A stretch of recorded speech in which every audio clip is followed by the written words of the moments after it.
Hello and welcome to episode 68 of Onion Unlimited, the podcast.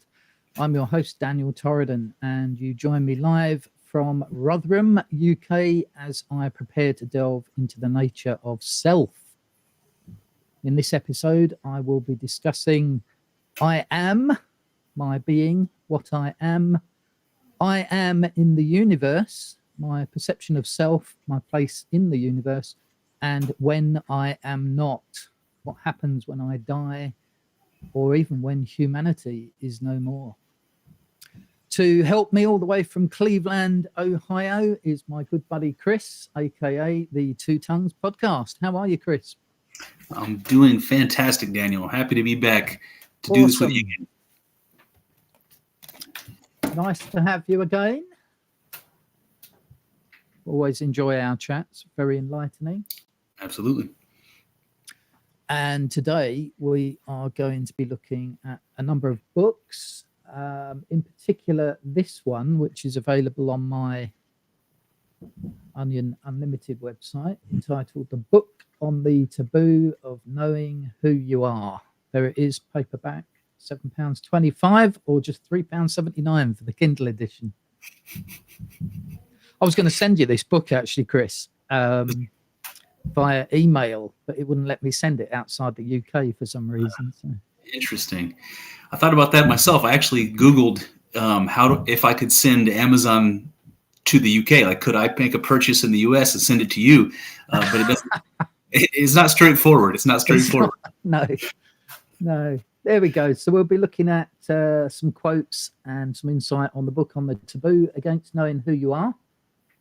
That is a book by a gentleman called Alan Watts, who was born in 1915, I believe, and he died around about 1975. He was an English writer, speaker, and self-styled philosopher, known for interpreting Japanese, Chinese, and Indian traditions of Buddhist, Taoist, and Hindu philosophy for a Western audience like ourselves.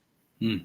And I believe you've got some books as well, haven't you, Chris, that you want to highlight this afternoon? What are they? I do. I mostly want to talk about a difficult book. This is Hegel, Friedrich Hegel, Phenomenology of Spirit. So when I found that we were going to talk about the self today, my mind immediately went to the opening paragraph of that book. So we'll get to it. Just repeat that again. What's it called? Phenomenology of Spirit. Phenomenology of Spirit. Excellent. You got it. Very good. So we look forward to that. So to set the scene, this is a quote from Alan Watts. He says, every intelligent individual wants to know what makes them tick, and yet is at once fascinated and frustrated by the fact that oneself is the most difficult of all things to know. For the human organism is apparently the most complex of all organisms, and while one has the advantage of knowing one's own organism so intimately from the inside, there is also the disadvantage of being so close to it that one can never quite get at it. Nothing so eludes consciousness, or conscious inspection rather, as consciousness itself. Nothing eludes conscious inspection as consciousness itself. That's good. It is, yeah. It's a paradox, isn't it? It is a paradox, yes. We are kind of inside this body, and we feel like we are most familiar with ourselves, don't we? We live with ourselves every day, wake up with ourselves every day, go to bed with ourselves every day. But do we really understand ourselves? I don't think I do. I don't know about you. No, not at all. And in fact, I was listening to more of that Bernardo Kastrup, who I mentioned last time. And he said something that caught my attention. He said that in his 30s, he started realizing that this is going to be weird, but he said he started to realize his inner voice, which he calls his daemon, the way that Socrates did. but you might call it your conscience. Mm. That his inner voice, until he was in his 30s, he couldn't distinguish his own thoughts from his inner voice. And then he eventually started to make this distinction between this voice inside of him. It's almost like something alive, something independent of him, but is always there with him. And I thought that was really interesting. It makes me wonder how many selves we have contained in this body, something like that. That's interesting. I would agree with that, and I feel very similar. For me, it was around about my 30s, I think, when I started to feel as if I was, I don't know how to put this, like I was a person inside a person, like there was this physical body, Daniel the body, and then this completely different entity within, almost like the body was just a shell, and I was on the inside looking out. I've got a few little quotes from the Bible that you might find interesting. Yes. Genesis 1 verse 26, which is where God said, "Let us make man in our image according to our likeness." Now the word man there in Hebrew is Adam ha, or ha Adam. Man, ha Adam. And then in verse 7 of chapter 2, it says, "The Lord God formed a man," so that will be ha Adam, "from the dust of the ground and breathed into his nostrils the breath of life, and the man became a living being." Formed man from the dust of the ground. The Hebrew word for "of the ground" is ha Adama. Interesting. So man, ha Adam, which is where we get Adam from, is the same word, same root word as the ground, ha Adam. So that is what we are. That's interesting. Yeah, it makes me think of dualism. Mind and body. So the earth that was used to form, the human form, the human body. To me, that relates to the physical, and then the breath breathed into the body, the breath of life breathed into the body, is clearly an image of the spirit. And so you have in the Bible kind of a dualism, that's being introduced, the mind and the body together. I don't know if it's fair to call it dualism, because man wasn't man until he had both. So maybe I'm reading into it. I agree. Yeah, from the biblical perspective, you get this idea of, it says the Lord God forming a man from the dust. It almost sort of implies to me that he actually, almost like you would form a pot from clay. Yes. He ended up, to start with just an unanimated corpse. That's what it would be, made out of dirt. Right.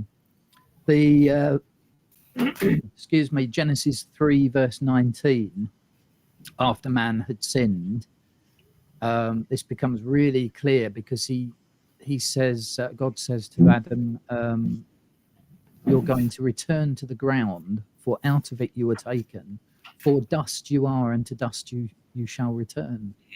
And that's often said at funerals, isn't it? When it's ashes to ashes, dust to dust. When all there is, apparently, at that point, is just a corpse, which is nothing more. I mean, it sounds a bit morbid, but nothing more than dust and dirt. I think the Message Bible, which is a bit of a paraphrase Bible, it translates that verse, "You are dirt."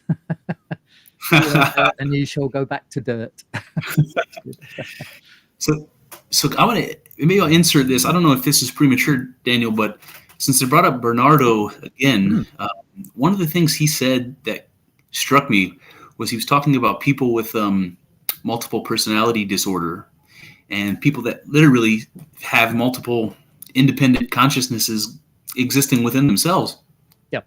And the scientific literature calls each individual an alter.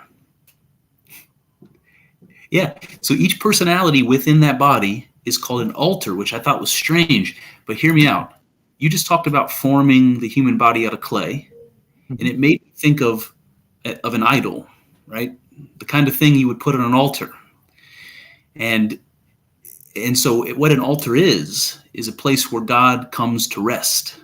When you go into a temple, when you go into the temple and you go to the Holy of Holies, obviously Gentiles aren't allowed there, and most of the Jews aren't allowed there, but the high priest goes in and he's in the presence of God, because the altar that was built is the place where God comes to rest. And the reason I think this is interesting is because God creates this clay image like an idol and breathes life into it, puts his spirit, his animating spirit, into the idol. So the idol is the place where God comes to rest. And you can see that as an idol in a temple, but you can see that as a human being. Like a human being is, to use Bernardo's terms or the scientific literature's terms, an altar. So we are a place where our body is the temple of God. That's what the Bible tells us. So we are just like the altar in the Holy of Holies. We're the place where God goes to rest. I love it. As you were saying that reminded me the account of Jesus when he went to be baptized by John. And John said, "How will I know this one?" And the Lord said, "It will be the one where the Spirit comes down and settles upon him." I like it. I wonder if that was whether anything, well, I'm sure actually something specific happened to Jesus at the point when the Spirit of God settled upon him and inhabited him. He went from being, and I mean this in total respect, just a man, just a carpenter, just another guy, to being inhabited by the very Spirit of God. And some would say God himself, wouldn't they? Yes, absolutely. Now, I read that story of Jesus coming up out of the water and the dove descending, and Jesus hears the voice of God saying, "You are my beloved Son, and I'm in whom I'm well pleased," right? So I just try to put myself in that position. I just try to imagine that I'm in a religious setting, and I have this experience where the sky opens, and I hear the voice of God, and I can't help but imagine that as a mystical experience, as a religious experience. So some people might bring up psychedelic experience. Like I would be one to do that. I would say that to me sounds like a psychedelic experience, that an extreme version, a religious version. I don't know what you think of that, but the idea. I agree. Yes, there's. I mean, we're coming at this from two different angles, but my spiritual awakening was back in 2004, achieved through, I guess, deep thought and meditation. But it did feel very much, I think in my last podcast, or the podcast before, the one entitled The Serpent Awakens, it did feel very much like the hand of God resting upon me, as if his spirit was infusing into me. That's how it felt, and that's why I, at the time, concluded I was born again. And since then, I've kind of expanded that and said it was more of a spiritual experience. But I can see you could get the same feeling. I can see that almost jump-started through psychedelics, couldn't you? I think, I mean, I've never had a psychedelic experience. You can probably tell me, but when you're, excuse me, sorry, when you're having a psychedelic experience, does it feel very much like there are kind of two of you, a physical body and this kind of mind separate? I don't know. Yeah, well, the experiences differ depending on the substance and dosage and all that sort of thing, but the visual type of experience that I might be able to point to, something like a DMT experience, like an ayahuasca trip. I can tell you that I had an experience one time where you can imagine this like a fantasy or a waking dream, but it was a psychedelic experience where I was standing on one side of a great body of water, and it was very dreamlike. So the big body of water turns into a stream and it's almost like you could just step right over it. It's no longer intimidating. But on the other side of the stream, I saw a form that looked like a man, and it was dark in shadow. There was no features to the face at all. I couldn't tell what it was, but it was scary to me. As you can imagine, if you're in a psychedelic, if you're in your mind and there you encounter another being, you're like, what are you doing in my mind? So I was scared, and but inquisitive. So I'm staring at this form, and I noticed that when I move, it moves. When I put my hand up, it puts its hand up. So quickly I realized that the thing that I was looking at wasn't another being. It was me. It was my unconscious. That's how I interpreted it. It was the unconscious form of me. And I reached over. I got obviously brave. I reached over and I grab it because I know if I reach, it's going to reach. So I grab it. I grab its hand. And then what happened was a whirlwind. I was spinning on each side of the bank. I was on my side, and then I was on the unconscious side, and it was on my side, and back and forth and back and forth. And I remember being afraid to let go because I didn't want to let go and be on the wrong side. I didn't want to be in the unconscious. I was afraid of it. I tell you that only because I honestly feel like the beings that you might experience in a psychedelic experience aren't independent, that they're parts of your own self. I love that. Yes. I will talk a little bit later about death. It's all very positive today.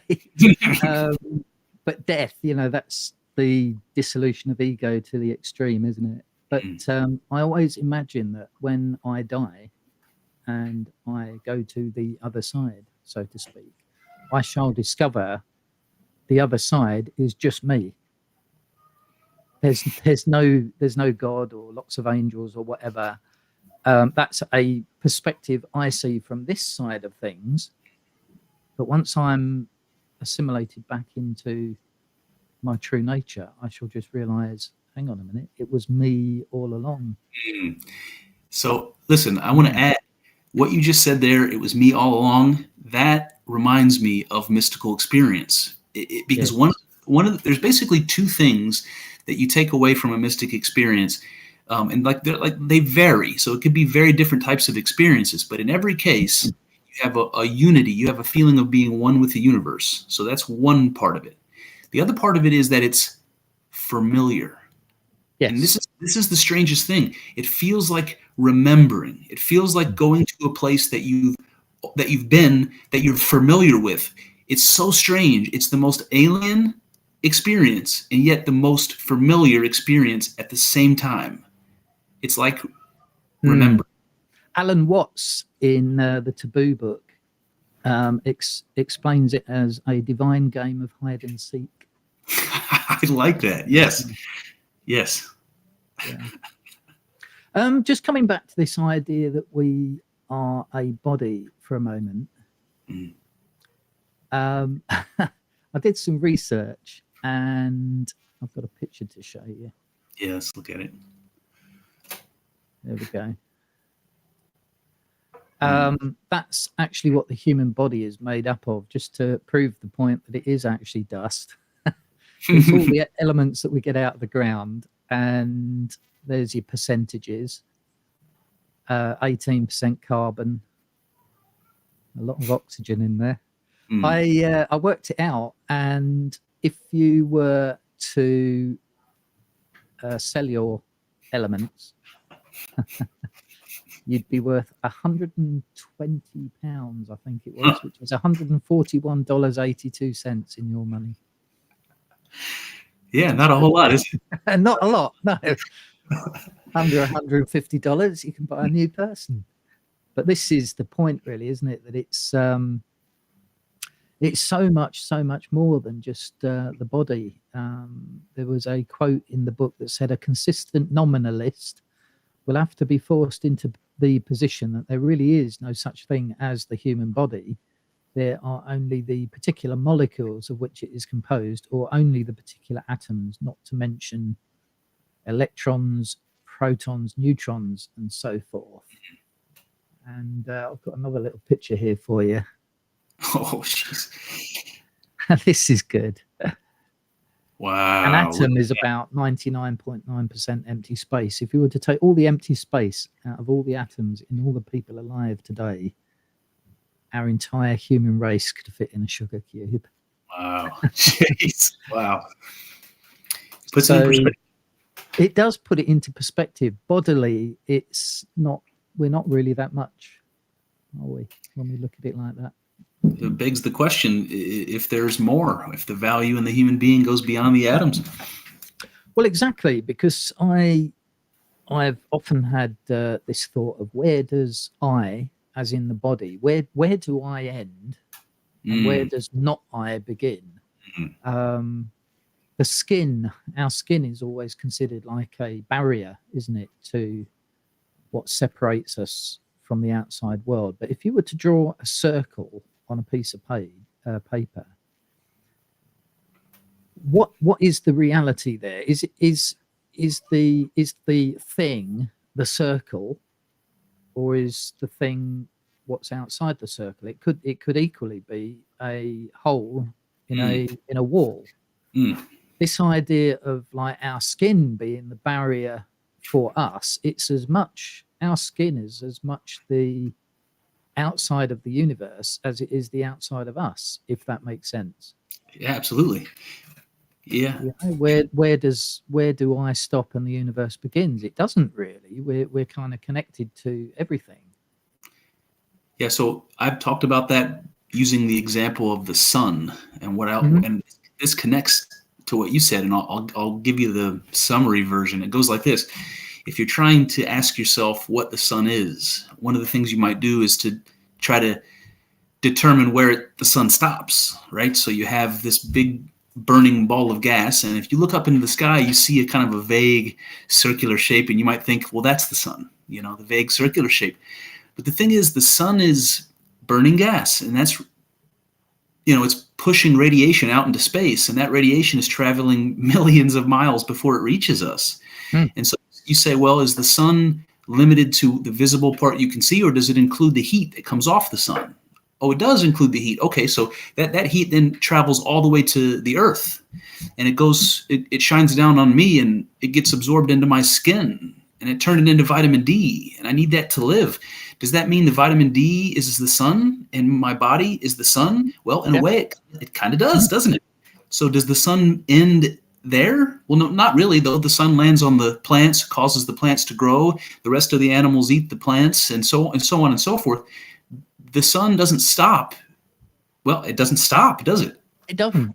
No, there's this interconnectedness literally between every single physical thing that exists, even down to the idea that us as humans, we are of the earth. We've come from the earth, made of the earth, and then inhabited by some divine spirit. But from a body perspective, we are actually stardust, because the earth itself is just breakaway bits of earth, probably from some explosion of another planet or sun, and then we've come from that, haven't we? So yeah, it gets stranger when you've done this before, so this won't strike you as strange, but if you go back to Einstein, E equals MC squared, and you say, well, if the matter that we're pointing to is actually just a different form of energy, that's a whole other mystery there, because first of all, energy is not material, is it? So no. I still don't exactly understand, and I'm not sure science understands what energy is. So if that's the root of matter and it's all connected and it's all energy, that's not even material. It's not like the earth at all. No, and even material things aren't material. Right. If you go down to the atom and you think, well, that's material, because you can still kind of manipulate it on a physical level, poke it, prod it, move it around. But when you start going down to the bits, the particles that make up the actual atoms, so you're talking about the protons and neutrons, electrons, even the quarks that make those up. Once you get down to the quarks, you're actually talking about packets of energy. It's essentially a wave. It's like a wave, a frequency, some sort of, and a wave in what? that's the thing. You know, when you look at an ocean, you say, well, there's a wave of an ocean. It's a wave of water. But what is a quantum wave? It's a great question. You know, and it crashes over itself somehow. And these waves produce packets of energy, which we then call particles. Right. And then going on from that, you've then got these built-in kind of laws or rules that determine which bits of matter stick to which other bits to make bigger bits. So you get your atoms that, you know, come together to form molecules, and then your molecules come together to form things such as the human body. But equally, the air and the space is surrounding us, you know, as we move away from what we class as our human body, it sort of blurs into this bigger picture, doesn't it? It does. Which is also made up of atoms. You know, the air around me today is made up of, you know, oxygen and nitrogen and. Yeah, and then you can go back to Newton, who said that energy isn't created or destroyed, and there is your evidence that the universe is one, interconnected. If all matter is made of energy, and matter requires energy to move and act in the world, then everything that exists and everything that's happening boils down to energy, which can't be created or destroyed. That's a complete isolated system. It's one. Yes, and there will be, I mean, we've talked before about quantum entanglement, haven't we? The idea that there are certain particles that are essentially the mirror image of each other or split at some point, and they're quantumly entangled. And if you reverse the spin on one, it reverses the spin on the other instantly. Not the speed of light, instant. That applies equally to the particles that make up myself, my body. There must be particles out there in the universe somewhere that are quantum entangled to me. I mean, it's even possible that there are particles in you that are quantum entangled with me. And when I do something, instant, it has an effect on you. I wonder if that does account maybe sometimes for this kind of feeling of familiarity between certain people. That's an interesting twin souls and twin flames, soulmates, that kind of thing. Good friends. Yeah. Absolutely. I like that. So this idea that we are not just this, you know, this body, thankfully. I'll just read you a little bit from Alan Watts again. It says, it's hard to imagine that such inert dough, that's good, inert dough can move and form itself. Energy, form, and intelligence must therefore come into the world from outside. The lump must be leavened. Genesis, the primordial stuff without form and void, I think you mentioned this in our last chat, is symbolized as water. And as water does not wave without wind, nothing can happen until the Spirit of God moves upon its face. The forming and moving of matter is thus attributed to intelligent spirit, to a conscious force or energy in forming matter so that its various shapes come and go, live and die. What do you make to that? I love it. God. So a couple of things come to my mind. The first thing is that water as an image, especially as a primordial image, it's something that very commonly represents the unconscious. And the reason makes perfect sense. In fact, I'll tell you a quick story. When I went on my honeymoon, I went to Jamaica, and I'd never been to the Caribbean before. So I went snorkeling and over a coral reef. And it took some getting used to, but I get out to the edge of the coral reef and it just drops off, you know? Yep. I can see all the colors in the fish, and then all of a sudden, black, as far as you can see, down, down, down, down. You don't even know how far down. And I was so effing scared in that moment, Daniel, because I couldn't see the bottom. I felt like I was going to fall off of the edge. And I also had these sort of strange feelings like, I don't know what's down there. Anything could be down there. And so there was so much fear that came from that. So this is the connection to the unconscious. Water is this, it's like another substance, right? Like light shines through water and refracts at an angle. It's like you're going into another realm, and anything can be in that realm. Anything can emerge from the depths. So that's why water is a symbol of the unconscious, and that is the substance that the Bible talks about in the beginning, right? The substance that the Spirit of God went across was this water. To me, this is the unconscious. This is the primordial matrix from which being can emerge. And you and I have talked about that as, maybe it's the fabric of space-time, maybe it's these quantum fields, and that's kind of where my mind goes. It goes to these quantum fields. To your point, who's doing the vibration? What is causing the vibration? But you can imagine the water moving like quantum fields would be moving in waves. What is doing the moving is the question, right? Well, it is the question, and I think we've touched on this before. I'm of the opinion that the ocean itself, this infinite deep, as the Hindus refer to it, is both the ocean and the wave, the ocean and the wind. So it's not that you've got kind of this quantum field which is then agitated by someone on the outside. The quantum field is the agitator. It's all combined into one, and that's kind of where I go when I refer to source. Some would say God.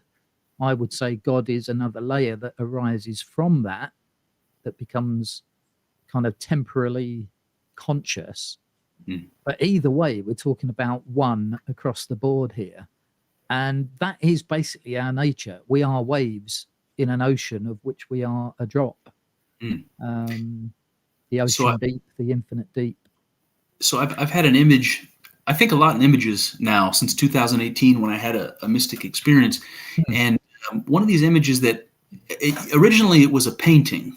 And I thought to myself, what God is the painter and the painting, both at once. And then later on, that image changed to an instrument. So God is an instrument, a musical instrument that plays itself, right? It's both. Like that. Right. It's nice. Both the player and the played. Yes. Very good. I like that. I like that a lot. That's very good. That fits in with something I'm going to mention later. Okay. So, yes, I like this idea that, at first we kind of think of ourselves as this body. As we grow spiritually, whether it's through psychedelics or meditation or whatever, there comes a point for the spiritually awakened where they realize they are not just this body. There is something almost on the outside working in, this I experience. And it was it Descartes? How do you say that? Descartes? Descartes, yeah. Descartes. Okay. Showing my ignorance there of Latin. Let's see if I can get this right. Cogito ergo sum. You got it. Yes. Is that right? Yes. I think, therefore I am. The real I is an experience. It's not the body. It's not the body. Our body, as we've seen, is just a lump of clay. The real I is when we come into this animated consciousness. Animated by what? The Spirit of God, whatever we want to call it. That's the I. It's the I. And where is this I? This is quite interesting. That it depends on your culture. Different people from different places think of the I as residing somewhere different. Now, in the Western world, I don't know about yourself, but certainly for me, it feels a bit like I'm kind of in the back of my head somewhere, looking out through my eyes. That's what it feels like a little guy inside kind of moving me around. Whereas the Chinese have this idea of what they call a heart mind, and it's in their chest. if you say to them, where is the eye located? They'll say, here in my chest. Interesting. Whereas Yeah. I'm looking out of my eyes. Yeah. That's good, isn't it? Did you? I don't know if you had the example. The ancient Greeks believed that it was in the gut. I don't know. In the No, stomach. I didn't know that. No, Yes. please. Yeah. Well, yeah. So they believe the soul resided in the stomach, and we have residue of that in Western culture because we say we have a gut feeling. That we use certain phrases like that, and it ties back to ancient Greece where they believed the soul was in the belly. Mm. If you ever feel like really, really bad emotional pain, it has physical correlates. It what causes you physical pain. And if you ask yourself where those things happen, like if you're crying and you feel tightness in the back of your throat, that's one thing. You also will feel heartbreak, which feels literally like a pain in your chest. There are manifestations of feeling in your chest, in your belly, in your throat that are coordinated. That's interesting. That reminds me of the scriptures where Jesus, who is presented as a very empathic person, isn't he? Yes. In scripture, when he saw the leper, it says that he felt pity for the man, and that word pity in English doesn't really carry a great connotation. It's this kind of, I feel sorry for you, Right. You're a bit less than me, you need my help. That's not the idea that was carried in the Hebrew word. Where it says Jesus felt pity, it's the word splachnia, and it literally refers to a moving of the bowels. Oh. You know that feeling where you just feel so, I don't want to get too crude, but you feel so emotional that you just have to have a poo. Yeah, absolutely. Right in your gut, right in your bowels. It really affects you that bad. Absolutely. That's the idea that is carried with the idea of pity. Mm. I like that. I think that's well, I don't like that, but you know what I mean.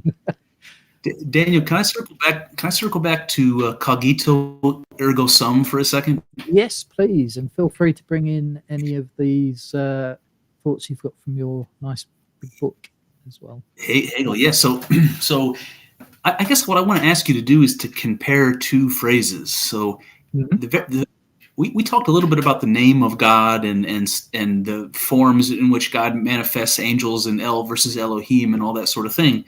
But in the Bible, God says that He is I am, right? God is the I am. Yes. So you have the biblical way of understanding God as I am, and then you have Descartes saying, I think, therefore I am. So I'll dissect these two phrases. I think I am is so beautiful because those two words break down the fundamental components of reality. If you haven't thought about it, I'll take you through. I is the personal pronoun. I is consciousness. I is an ego. I is the thing that you associate with your face and your personality and your actions. And that little guy looking out behind your eyes, that's the I. And then am is a reference to being. Am or being, those words are so hard to define. If you tried to do it, you would busy yourself for an eternity. What does being mean? What does am mean? It means to exist. It means it has a particular type of reality. So I am, to me, means consciousness and being. And those two things, being to me is the material cosmos. It's what we're consciously aware of. And consciousness, right, on the other side. I think that those things are one thing. Just like we talked about the instrument playing itself. I am is consciousness and being together. That's what they are, one thing. What are your thoughts on that? I think that's excellent. When we get to the idea of being dead, just to come back to that later, that almost seems like a contradiction. How can I am be I am not? It's not possible. Yeah. It carries to me the idea not just that I am, as in I exist, but the idea that I must exist. Mm. Yes. I must exist. There's no Yes. option, and I Yes. cannot not exist.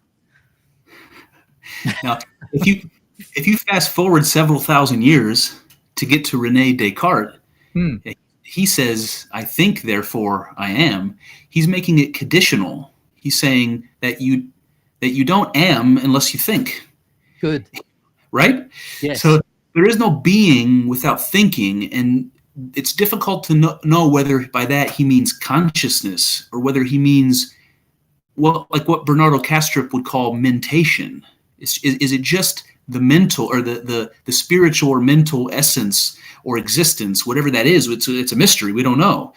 So I don't know. What do you think of that? Well, I think coming back, bringing in the idea of God for a moment, just to sort of revert back to that basic term God.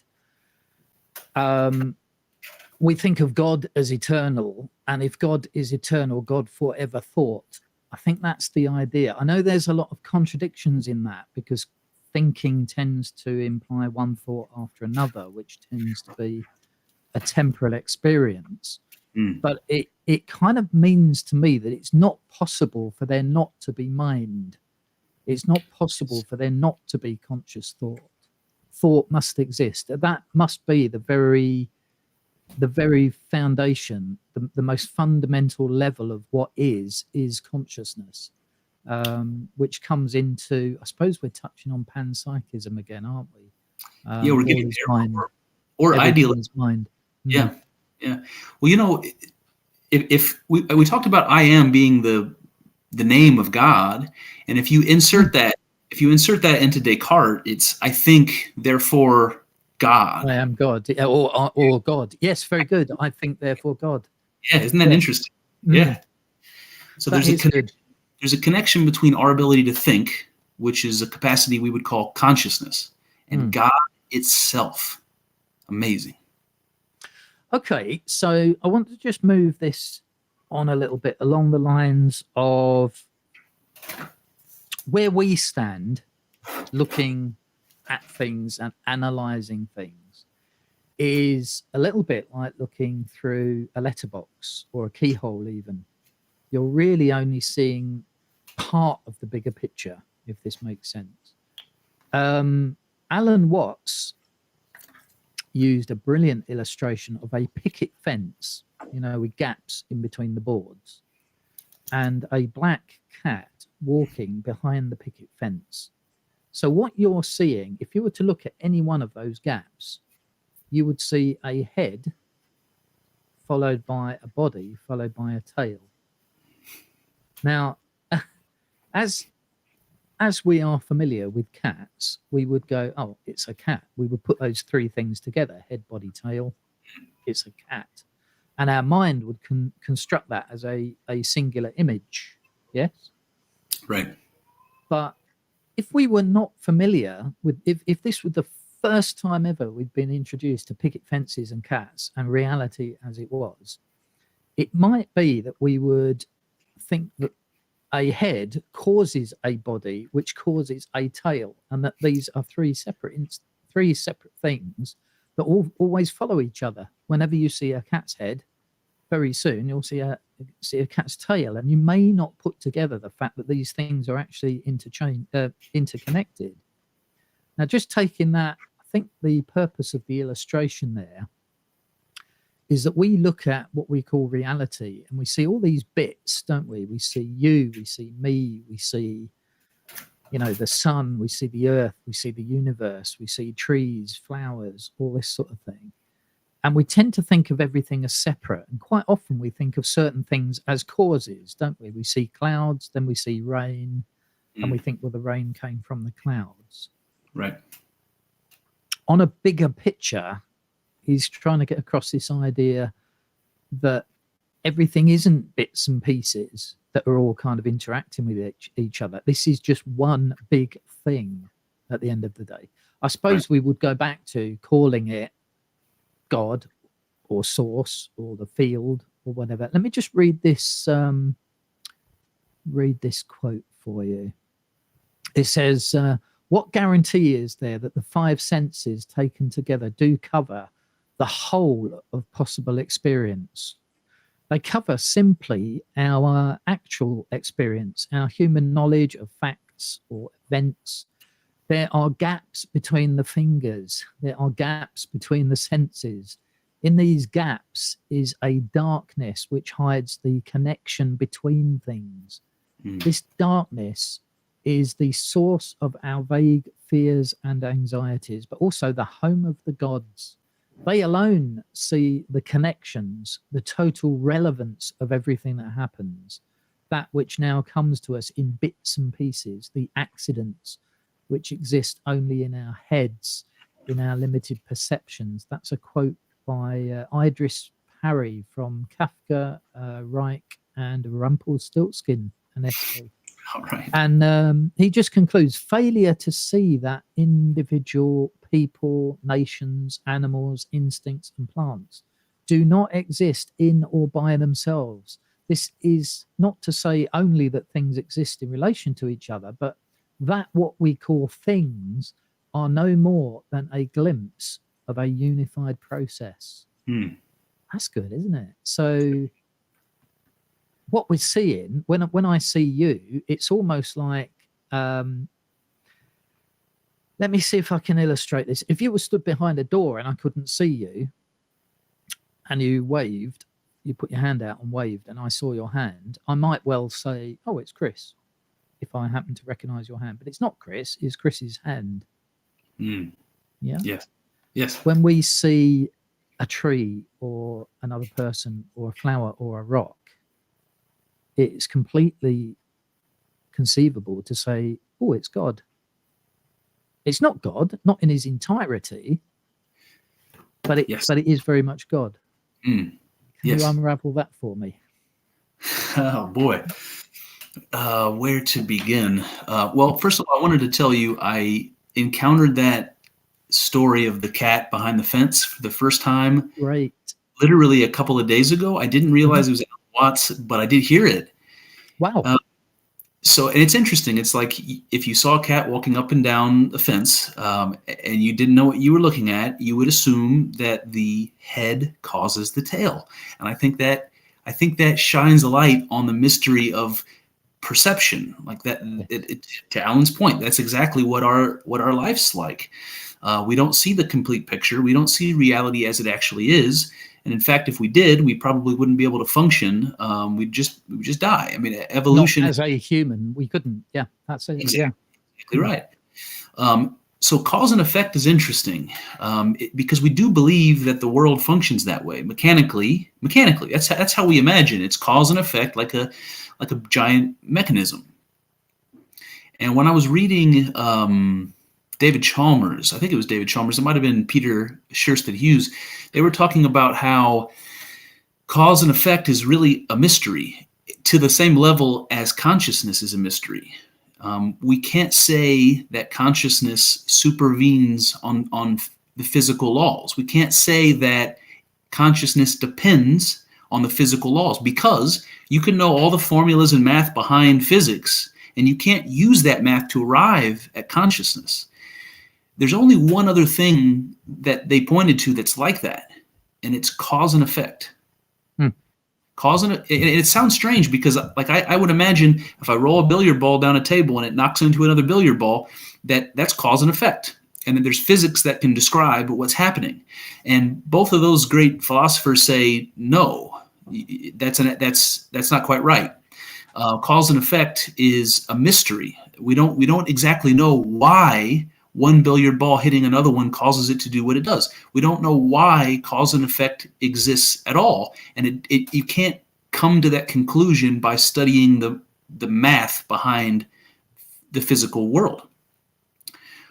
So I know I didn't exactly answer your question, but what do you think about that? No, that's good because it comes down to it's not just that I am everything.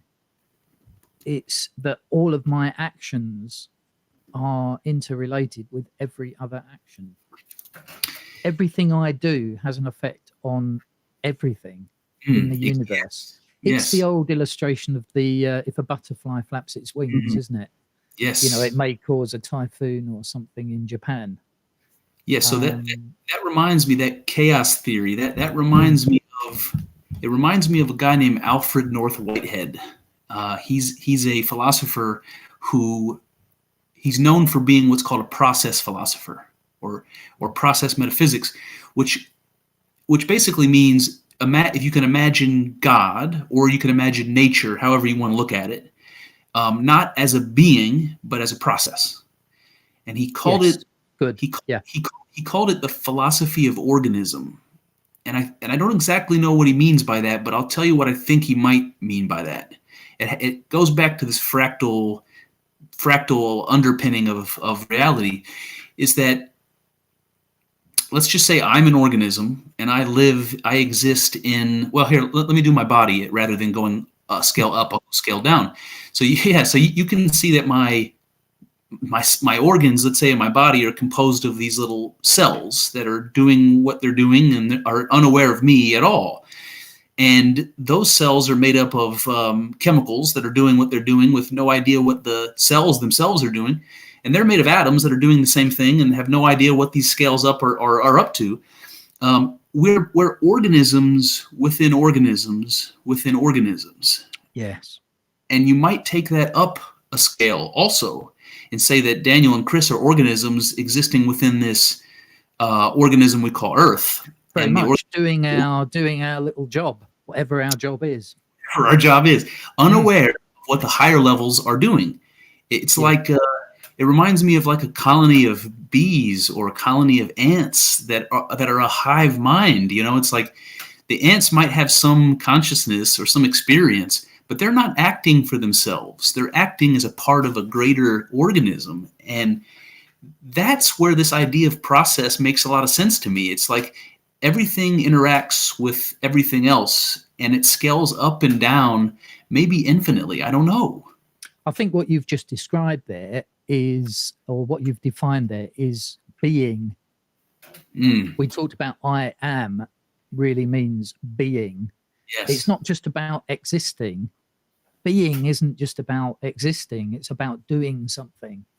You know, the full force of being, it's a creative force, isn't it? You know, and that often comes into the idea of I am. It's a creative force. I actually, years ago, I coined the phrase, I create, therefore I am. I used that as a little slogan for one of my design companies.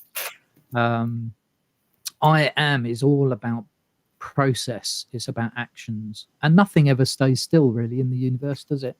I mean, I feel, I don't know if I can explain this, but I almost feel like my physical body is not confined to just these borders of where my skin ends and the outside begins, but my entire body, which is controlled by my brain, by whatever this I am is on the inside or outside. I feel like this body is actually connected to the entire universe, almost by like quantum strings, if you will, a bit like a puppet. Yes. As I move and act and decide, you know, make decisions and what have you, it does have an actual effect on the universe itself, which kind of takes you down the idea of manifesting, doesn't it? The idea that you can actually make mountains move, to coin a phrase from Jesus.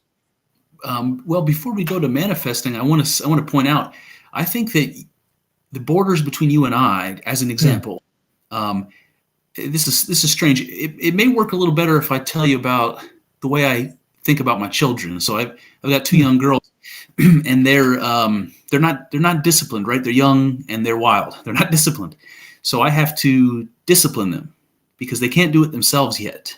So I have to do the disciplining, and I show them the example, like, you know, here's what you're doing wrong, here's what you need to know, this is how you fix it.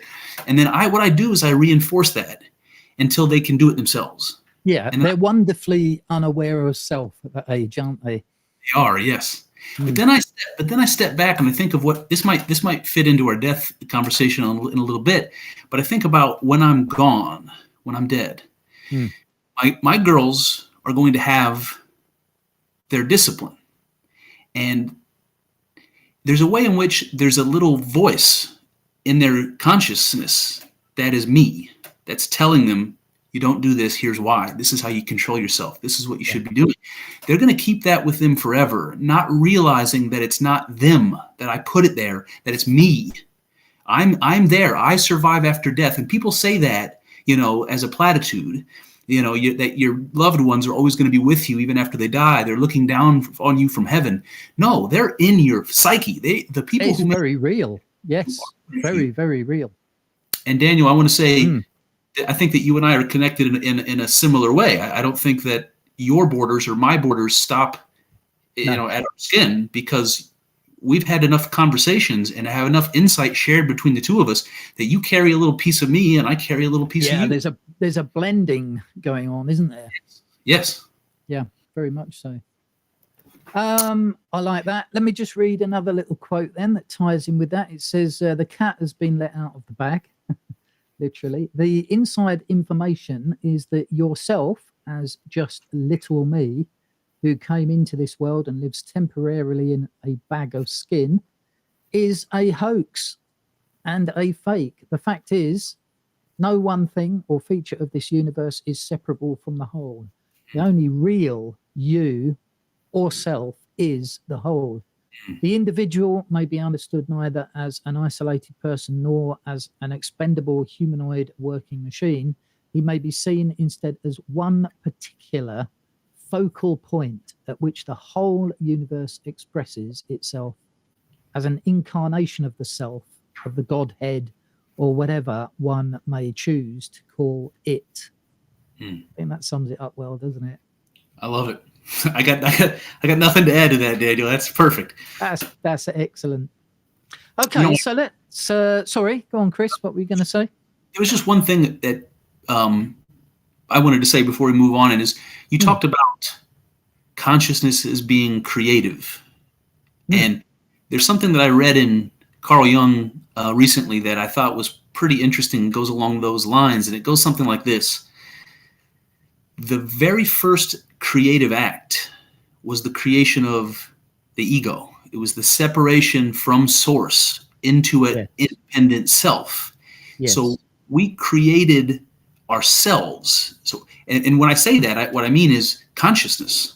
So when we say consciousness is a creative force, I think it's important to recognize that the first thing that was created by it was, you know, again, when consciousness that's very much what I've, this last few weeks after we had that discussion about God behind the God, I've kind of gone down this route that there is source, and then the very first creative act, like you say, is mind.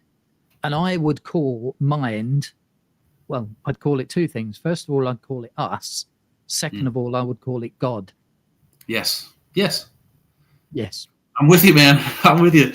I'm slowly starting to piece these things together. Hey, this week I had a wonderful insult paid me. You know, last week I was told that I think too much. Yeah. I overthink. This week someone told me I'm shallow. No. I'm shallow and I don't think enough. There's another paradox. So I'm like, oh, okay. It was quite an interesting conversation, actually. They told me, you know, without any sort of knowledge of who I am or what my background is, they told me to go back to the Bible. I think you read it, actually, in one of your tweets. Go back to the Bible and prove to yourself that. And then they just sort of repeated a load of things that they believe. Yep. And it was like so much... I can just see it now that people often start out with a bias where they believe something and then they prove it to themselves. Oh, yeah. Whereas that's not how it should work. What you should do is go into this with an open mind, searching, and when things present themselves, you go, got it, you know. And that's very much my thought process at the moment. I'm kind of approaching a lot of these things completely open, prepared to, you know, accept other inputs. Yourself, I've got another good friend that is a very deep thinker as well, and slowly these things drip into my brain, like you were saying, you know, and then they become part of me, and I go, got it. Yes. I really get that. When you get those sort of interactions with people, especially online, how personally do you take it? That's an interesting question. I used to take it very personally, and I used to be quite sensitive and get quite upset, actually. There's an old phrase, praise and blame, it's all the same.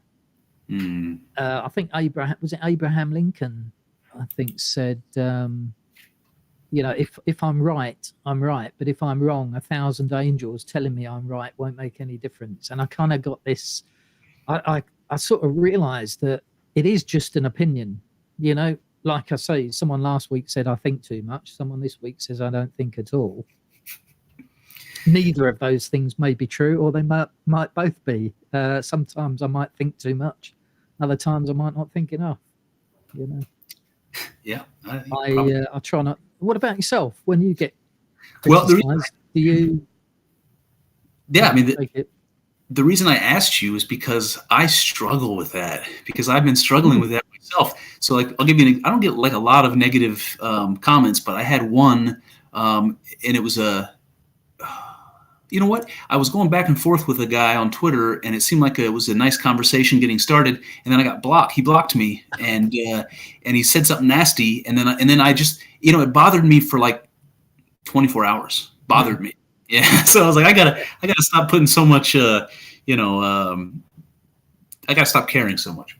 I think the way well, I don't know. I don't know as you do need to stop caring so much. I think the fact that you are passionate about what you feel and believe and excited about it, I think that's why sometimes it hurts so much. If I just parrot what somebody else says, if I'm part of a religion and I've got this religious doctrine, creed, or whatever you call it, dogma, and I repeat that, this is what I believe because so-and-so told me to, and someone turns around and says, your beliefs are stupid, I don't feel so bad because it's not really part of me. It's just someone else told me this. But when I've sat there and thought these things through and really made them myself, and then someone says that's stupid, that does hurt because you think, hold on a minute.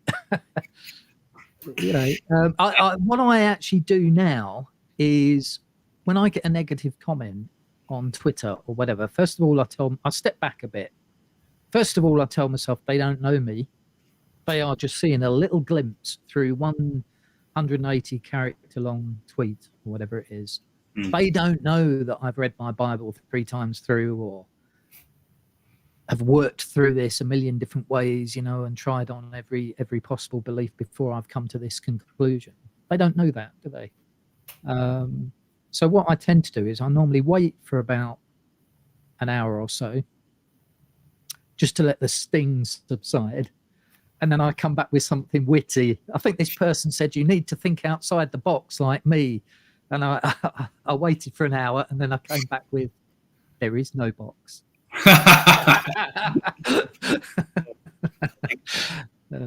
It's probably lost on some people, but there we go.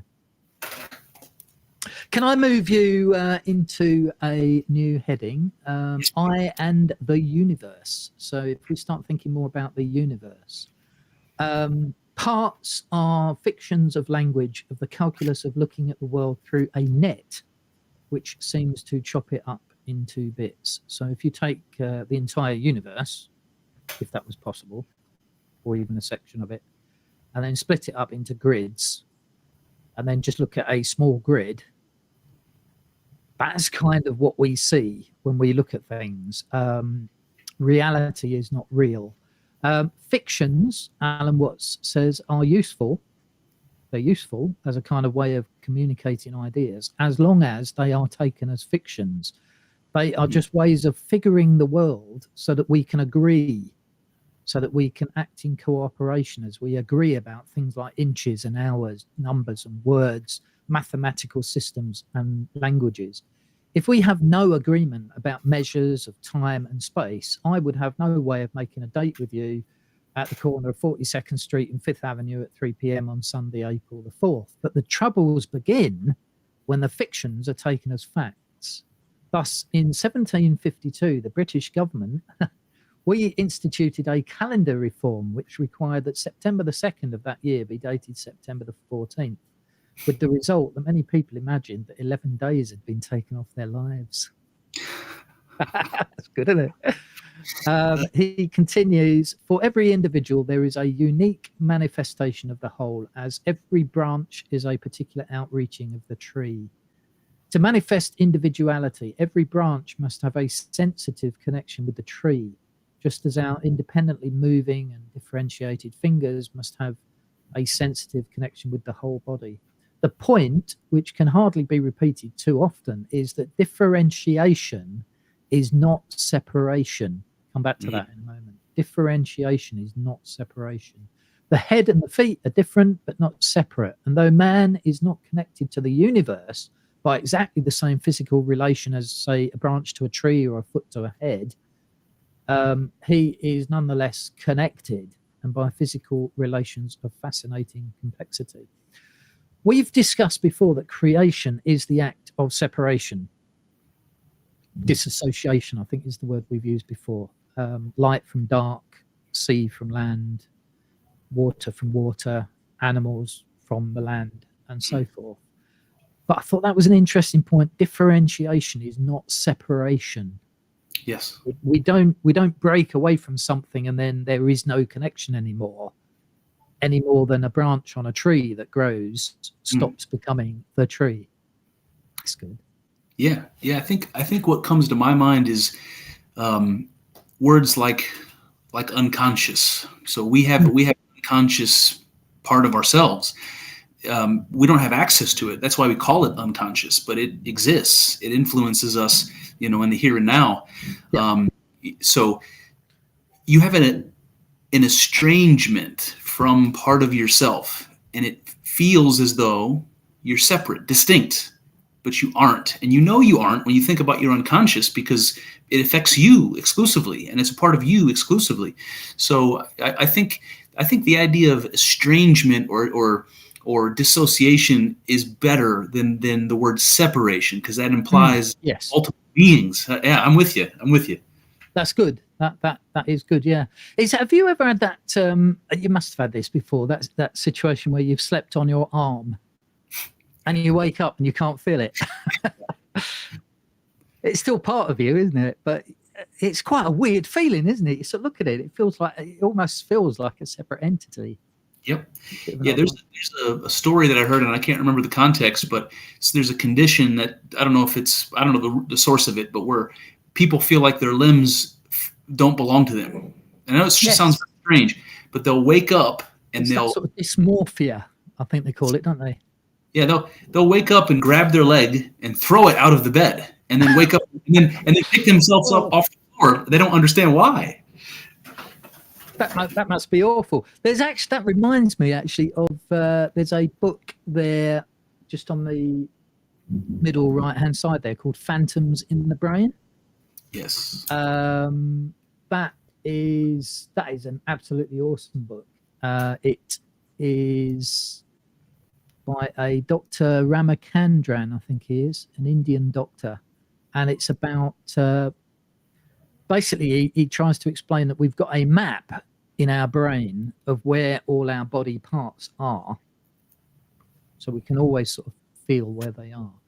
And if you have a very sudden amputation, this is normally people that have had a traumatic amputation as opposed to a surgical one, their brain doesn't have time to update the fact that their leg is no longer there. And they go through some terrible ordeals, some of these people, feeling like their limbs are still there, phantom limbs are still there, because they've still got this map of where they end. But now they don't end, they've got no legs or whatever. I think that's fascinating to me. Yeah, absolutely. That's called Phantoms in the Brain. Highly recommend that book. That's a really good one. Have you got any, that might be a good time actually, just to pull in any thoughts you've got on your book? Yes. Is there anything that you really wanted to share with us?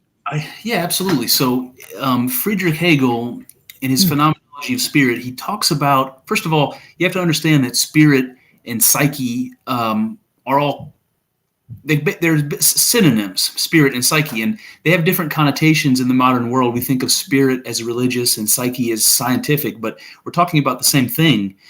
And so phenomenology of spirit reads like an academic work of philosophy, but to me, it sounds like it's an exploration of self-consciousness, or what it is to be a human being. But to me, it sounds like the relationship between man and God. So there's a bit here in the beginning where he says, self-consciousness has before it another self-consciousness. And what he means by this seems to be, it's really difficult, but I'll try. It Run seems that by me again. Self-consciousness self-consciousness has another self-consciousness. has before itself another self. So imagine you're looking in a mirror, right? Self-consciousness has before itself another self-consciousness.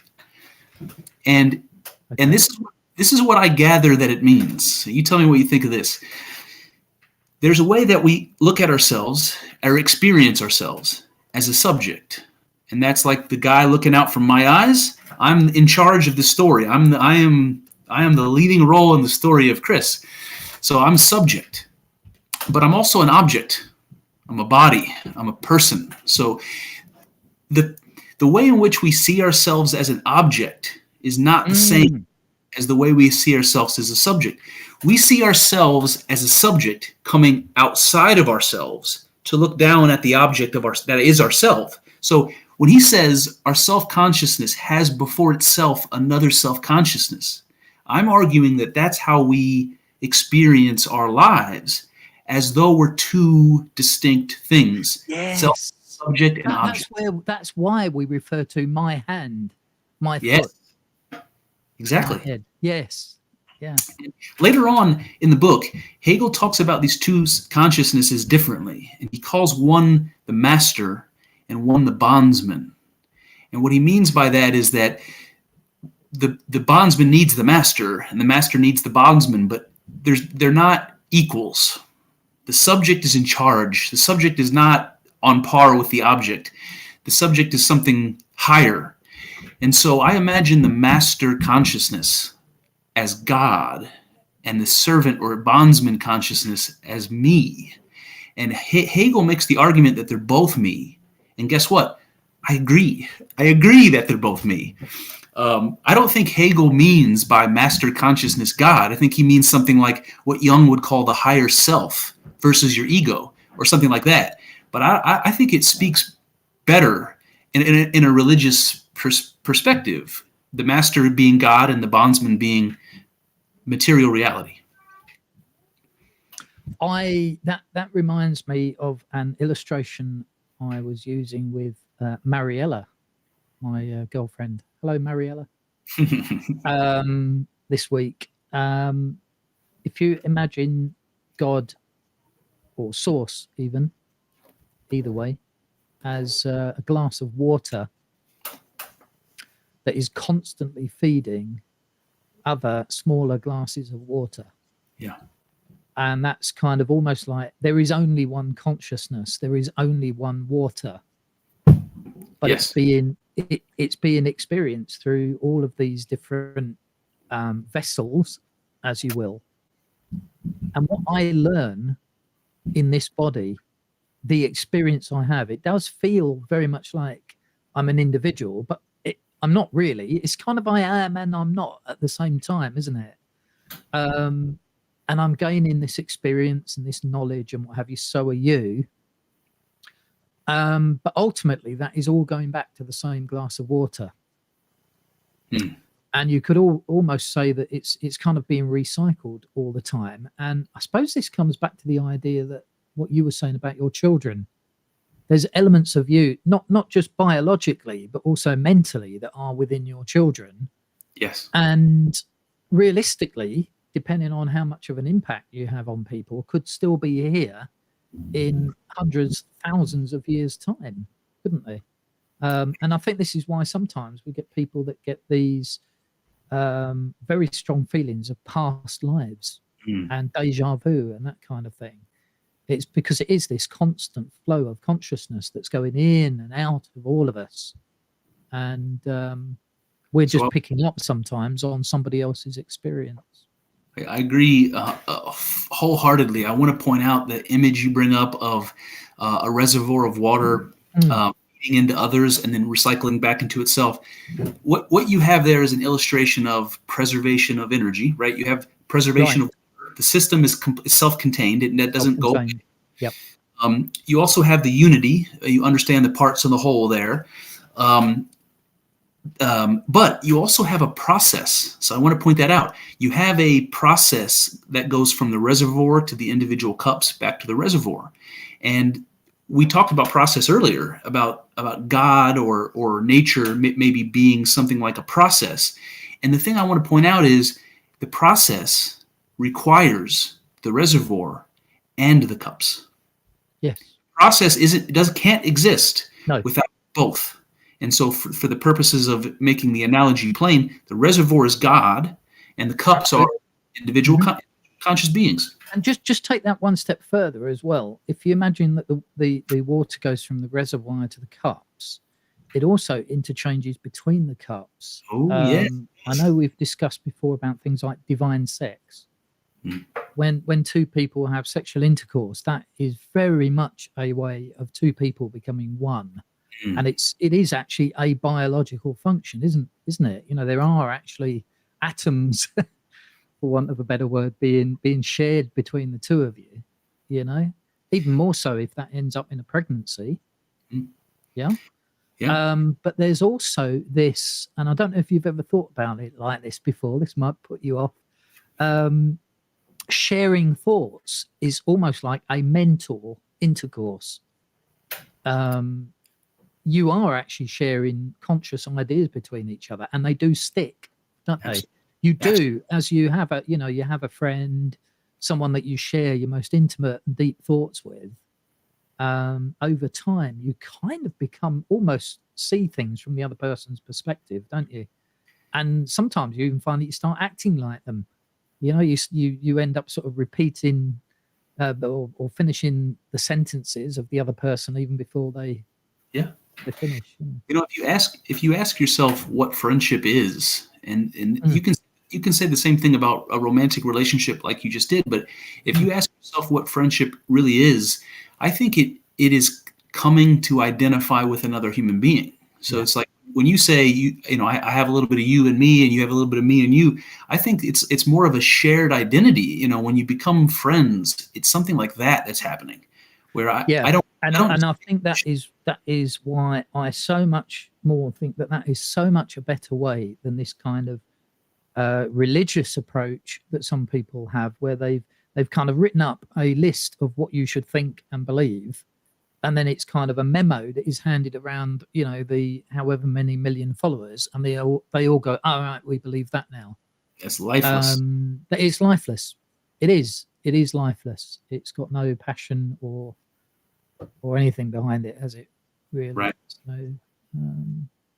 So that ties in with a couple of thoughts here. Just as no thing or organism exists on its own, it does not act on its own.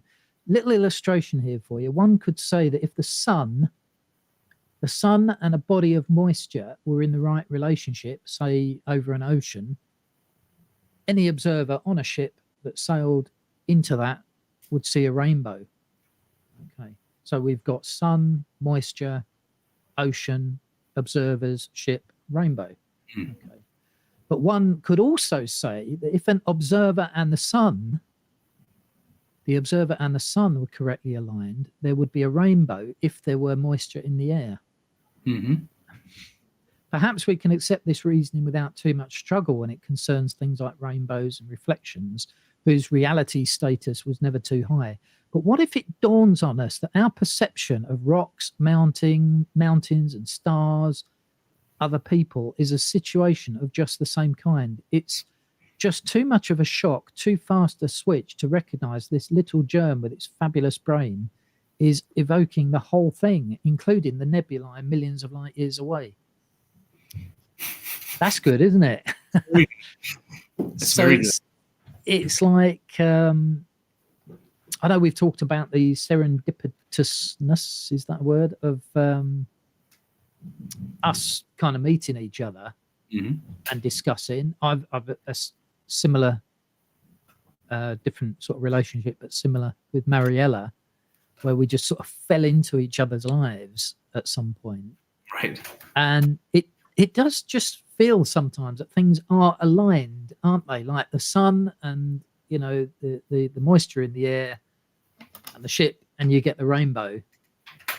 And I question that and wonder, was it me that found Mariella, or did Mariella find me? Did you attract me into your life, or did I attract you? Yeah. Or are we just quantumly entangled, or what? You know, what's going on here? There's these connections, isn't there? Yes. And it's almost like they were always meant to be. It was just a matter of time before this particular connection came up. Yep. So that reminds me of this idea of synchronicity. And we talked about organism earlier, and like understanding reality to be a web of different scales, kind of up and down. And synchronicity is something that's explained as patterns at these different levels lining up. And when they do, you have some amazing, experience, or some synchronicity. I think that probably it's something like that. There's some patterns of I'm not the guy to explain it, but some patterns that you and I and maybe Mariella share that coincided, and we're lucky enough to recognize it and form a relationship, and it's great. I don't know that we always do. I don't know that we always recognize it, but I'm happy that we did, man. Yeah, very much. It comes back to that reservoir of consciousness that's feeding into the individual glasses, isn't it? And somewhere along the line, there's been a swapping of ideas. Douglas E. Harding pointed out, we tend to think of this planet as a life-infested rock, which is as absurd as thinking of the human body as a cell-infested skeleton. Surely all forms of life, including man, must be understood as symptoms of the Earth, the solar system, and the galaxy, in which case we cannot escape the conclusion that the galaxy is intelligent. I, the individual organism, am a structure of such fabulous ingenuity that it calls the whole universe into being. I love that. We are basically symptoms of a much bigger consciousness. Yeah. And even the galaxy itself that is producing these things, producing our bodies, is itself intelligent. There's intelligence behind the whole thing, isn't there? Yeah. So I don't tend to think of it as I decided to contact Mariella or you decided to contact me. I think you are me, I am you, I am Mariella, and this is just a wonderful dance of a single intelligence bringing the pieces together to form what we think of as our little corner of reality, isn't it? And that is going on with billions of connections all around the world with different people. I love that. And I want to point out that the analogy of a dance goes right back to the process that we've been talking about. A dance is just like that. It's a back and forth. It's a process. That's it. So when you finally sort of realize this idea that the ego, the self is it is a fiction. You are the process, you are the pattern of life, so to speak, the experience and the experiencer, the knower and the one knowing. I think that's how Alan Watts likened it to. Have you ever heard of the Japanese, I don't know how to pronounce this, sorry, Eugen? No, I don't think so. It's one of those words that you have to be Japanese to understand it. It's like there's an Inuit word, I believe, that means I like you, but not enough to share an igloo with you. It's a very specific word, or a wigwam, or whatever it is Inuits have.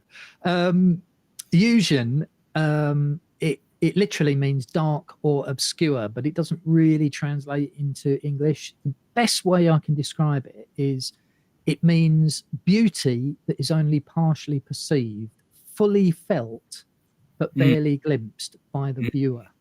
I like that. Yeah. That's good, isn't it? So it's how would you put that?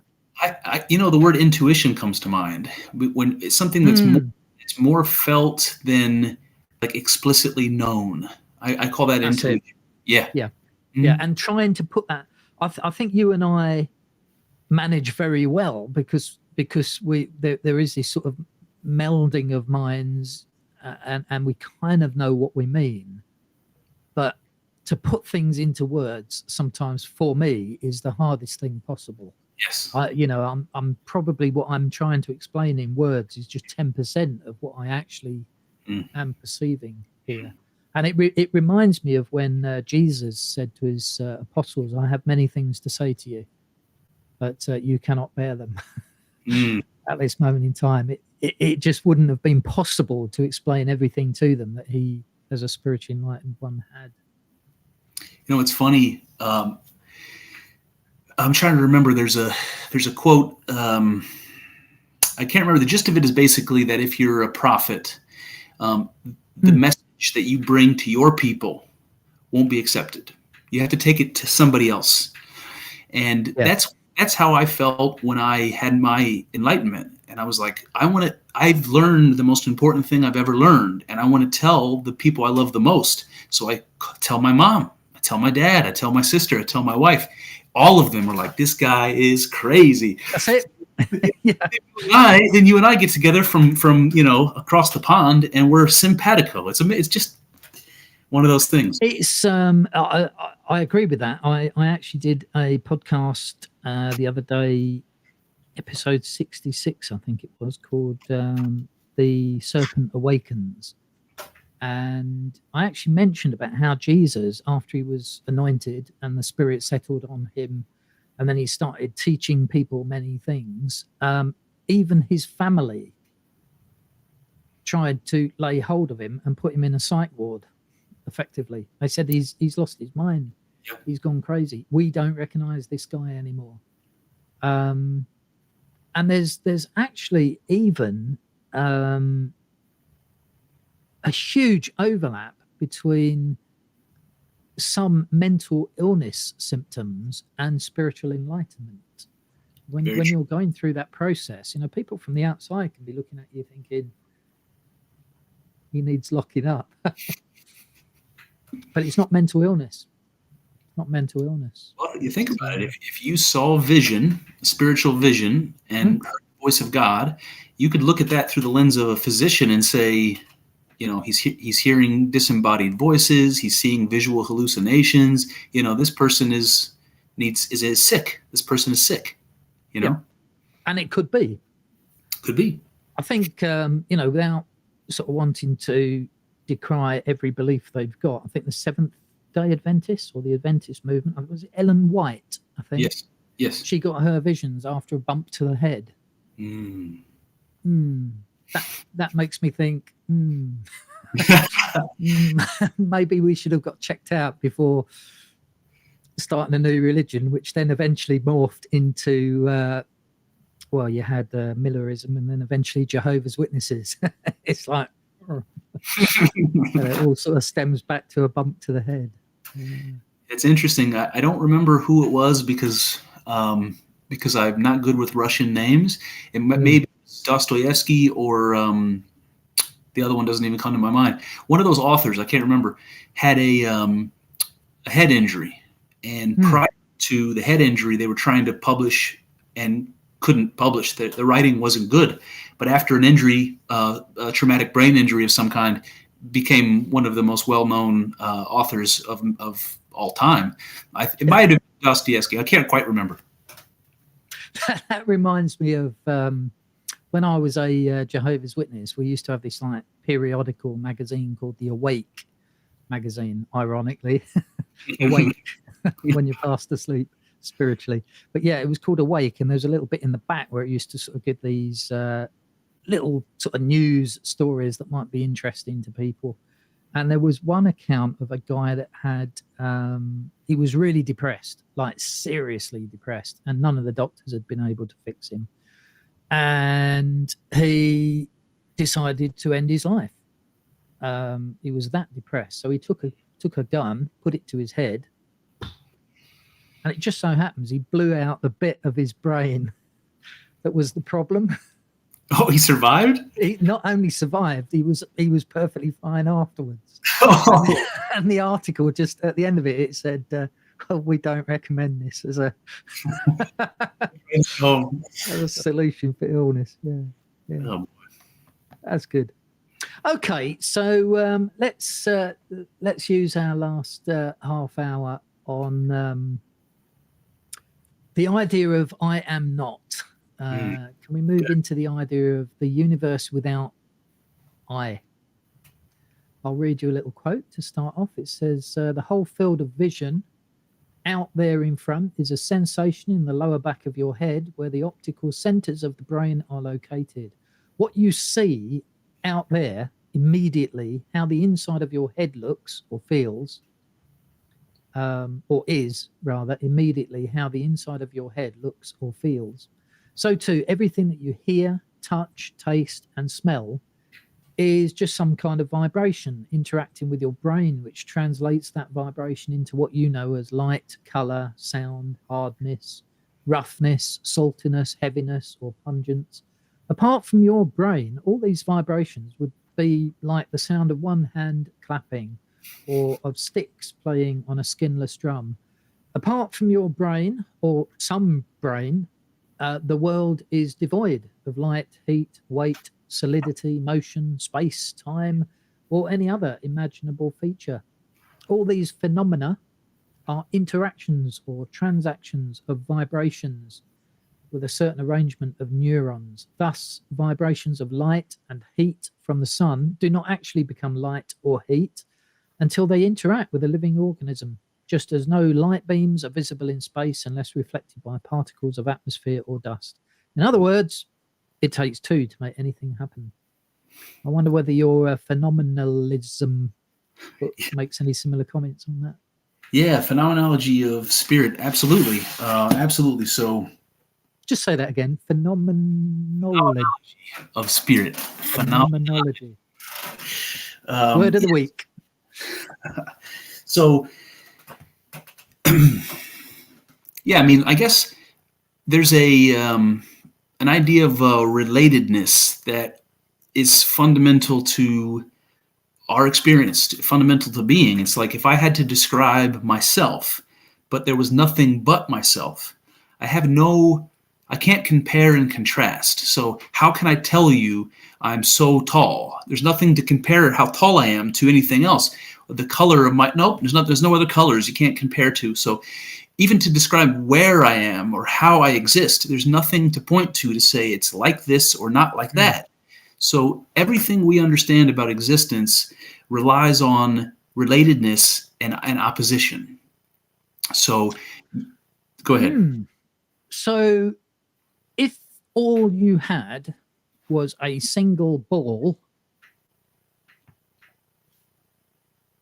and we'll say that we place it in space, just for want of argument, and that ball was moving, there would be no way to say it was moving.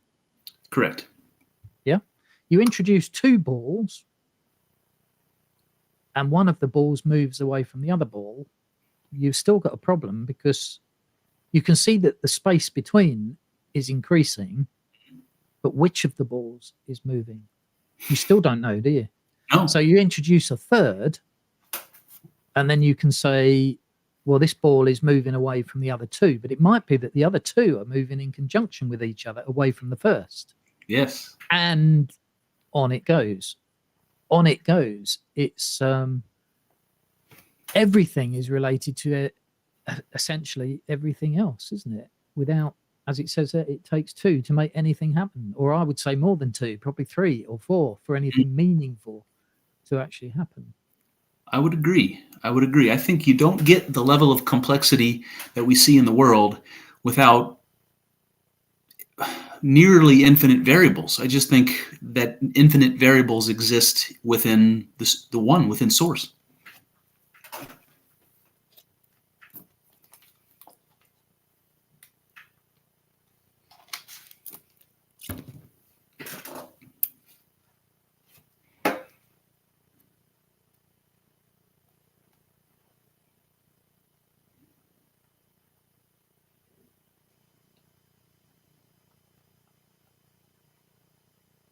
We lost Daniel, so I sent him a message to see if we can get him back on the live stream. I do have some things I want to say on the topic of not being. So let's give him a minute, see if he rejoins. I am not. That's what Daniel said.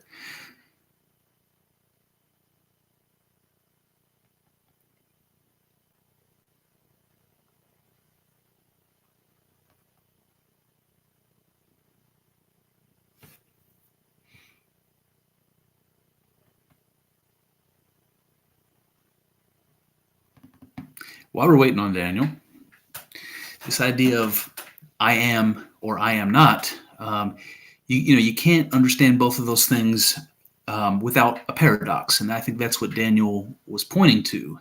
To say that I am implies being. It implies existence, a certain type of existence.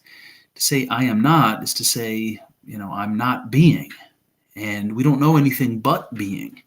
So I don't know that we have any way of understanding what not being means, but I think that there is a path to understanding it, maybe not explicitly, but that's what I want to bring up to Daniel if we can get him back.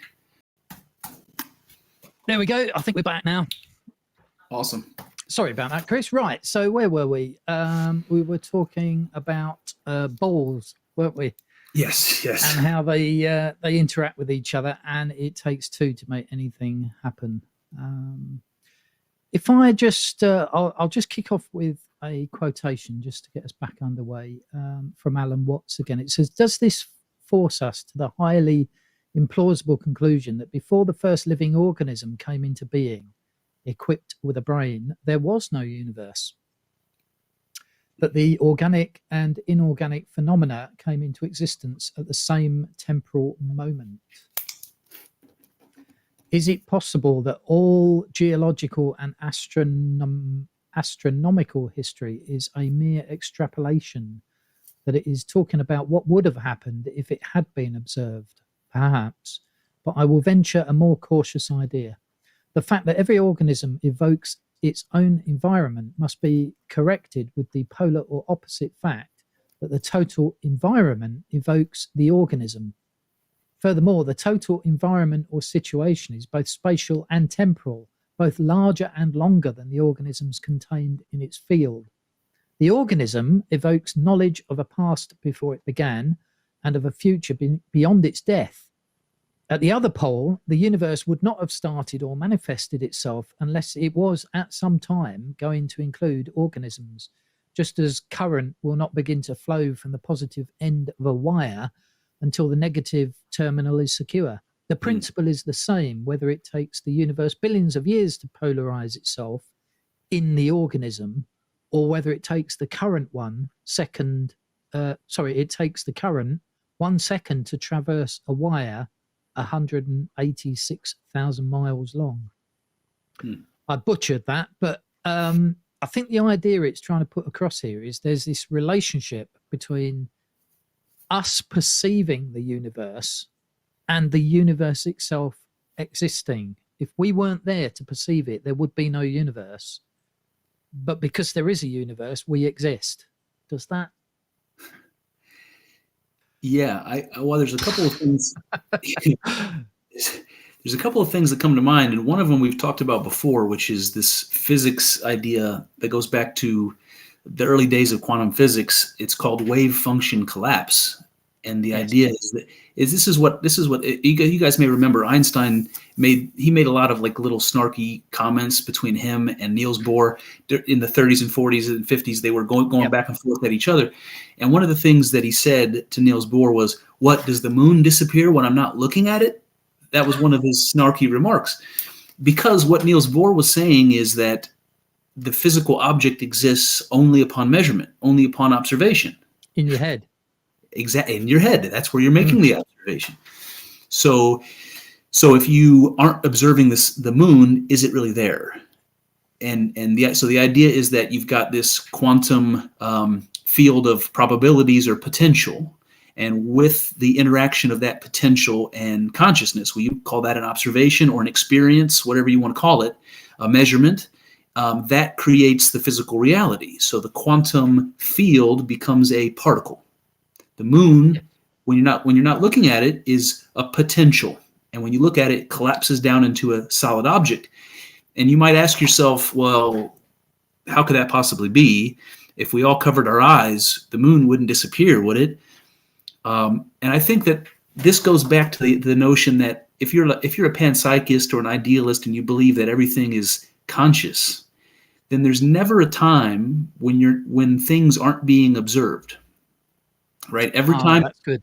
Yeah. Every time a particle bumps into a particle, or a wave interacts with a wave, or a human being touches something, anytime anything happens, there's an observation, there's an experience. So the physical is a continual manifestation of it's an illusion, but it's a continual manifestation of that process. There's always an observer. There's always an observer. So that I mean, it's been done to death, but the older adage of the tree that falls in the forest, if there's no one there, does it make a sound? It doesn't, insofar as our definition of sound, as in what we would consider a sound, being through our ears and in the back of our head. Right. But the potential for sound is still there, because there are well, in that instance, it would be waves through the air. That's all it is at that point. It's not a a sound, a C major, whatever noise it makes. I had an idea some years back that was, I'll send you the article. Actually, is a brilliant article about string theory. But at the time, I'd not read the article. I sort of came up with this idea, and then I read this article and thought, that's what they're calling it.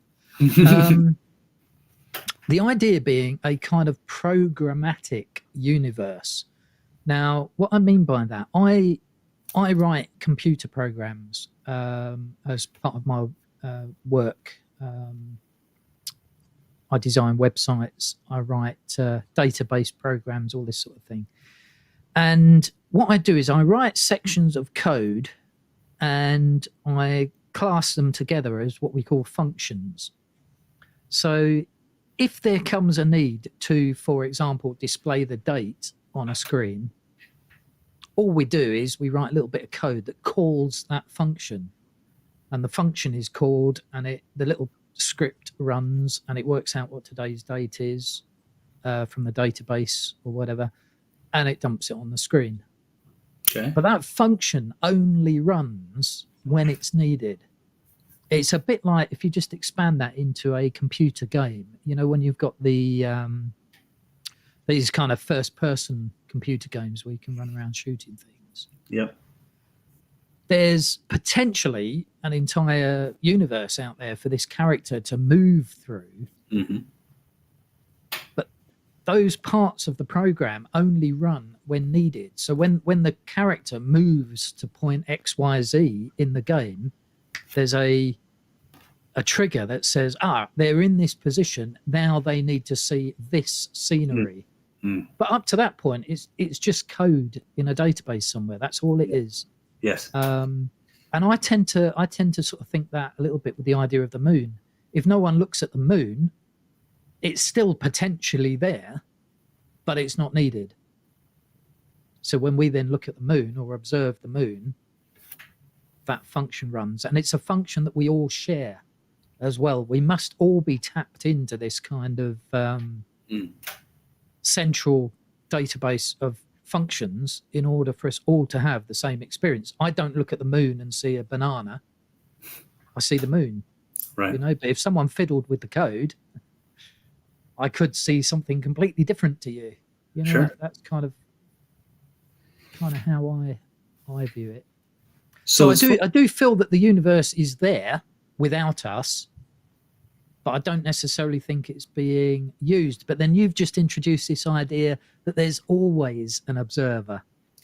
Yeah, exactly. I don't think that means. I don't think it takes anything away from the idea that what's really behind our experiences is something like potential, the potential for the physical object. And that Bernardo Kastrup, who I've mentioned several times, he talks about this, where he says that the physical, the things that we call physical, are what the mental looks like from across a dissociative boundary. So he says, look, we're God. We split off from God and become this, well, we become the self-consciousness, in Hegel's words, that confronts another self-consciousness. That's what happens. God fractures off, and suddenly there are two conscious beings that can now interact with one another. I totally lost the thread what I was unraveling on that one. Help me, reel me in here. No, that's perfect. Yeah, I was just talking about observers. Mm-hmm. Is there always an observer in order for reality to be real? Because what we're essentially saying here is everything starts as potentiality. It's only when you observe the potentials that one of them collapses to become what we call real. Yes. That's essentially it. And we're all doing that. And sometimes we're observing the same thing. And when we observe the same thing, hopefully we see the same thing. Otherwise we end up with a mess. So there must be some underlying kind of universal database that ties everything together, that says when when this happens, this is what you see or hear or feel. So we all share that. Yep. Or I'm starting to think from what you just said, or there is one observer that is making all these things happen. Yes. And we're just instances of that same observer. Yes. I think that's what the Hegel. Yeah, I think that's exactly right. And there's a way of talking about this potentiality that a philosopher named Walter Stacey gave in a book from the turn of the century, early 1900s, and he calls it non-being, and he takes that word from the East, from Taoism and Hinduism, and people like to think that if being is all there is, then not being means nothing, and that's not true. That's not at all true. There's no such thing as nothing.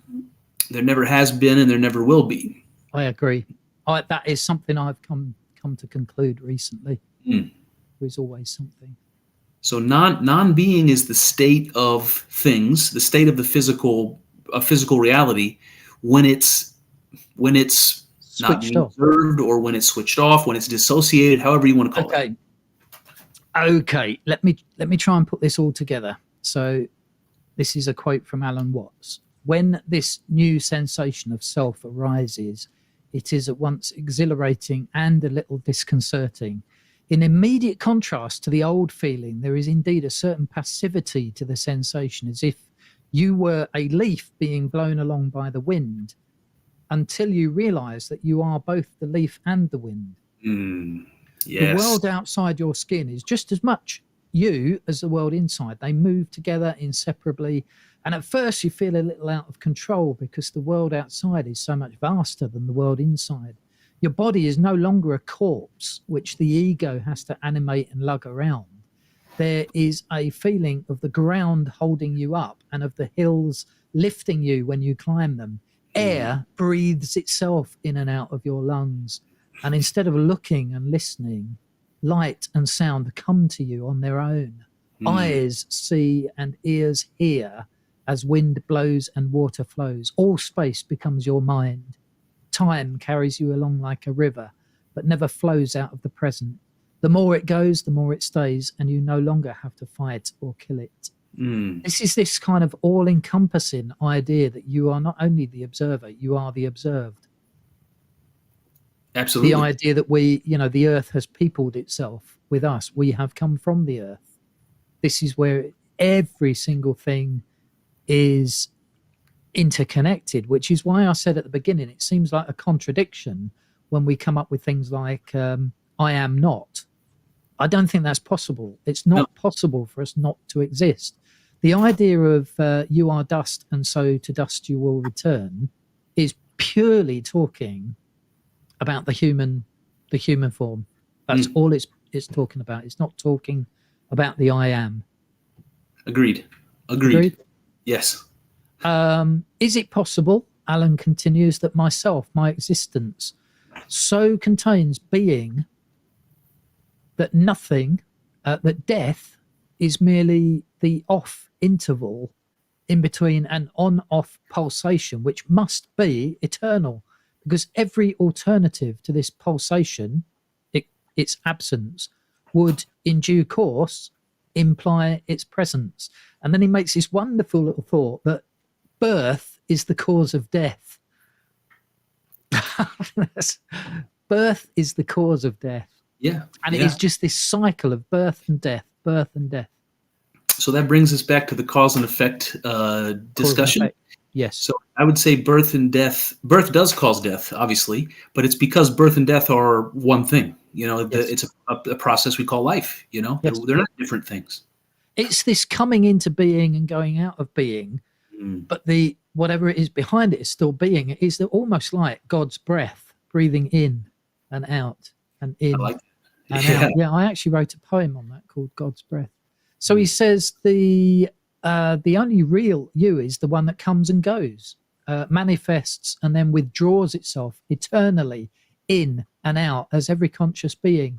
For you is the universe looking at itself from billions of points of view, points that come and go so that the vision is forever new. What we see as death, empty space or nothingness, is only the trough between the crests of this endlessly waving ocean. It is all part of the illusion that there should seem to be something to be gained in the future, and that there is an urgent necessity to go on and on until we get it.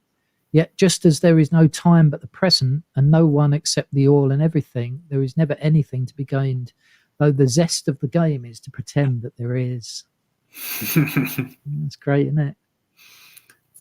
Alan This idea of I know as Jehovah's Witnesses, we used to be told that you can live forever, which sounds great on the surface, but then you get these speakers. There was one the other day I was watching, telling Jehovah's Witnesses that they can not only live for 1,000 years in paradise, but they will live for 100,000 years, 1,000,000 years, 100 million years, 100 billion years. And the idea was that you would be like this for 100 billion years. And that doesn't really appeal to me.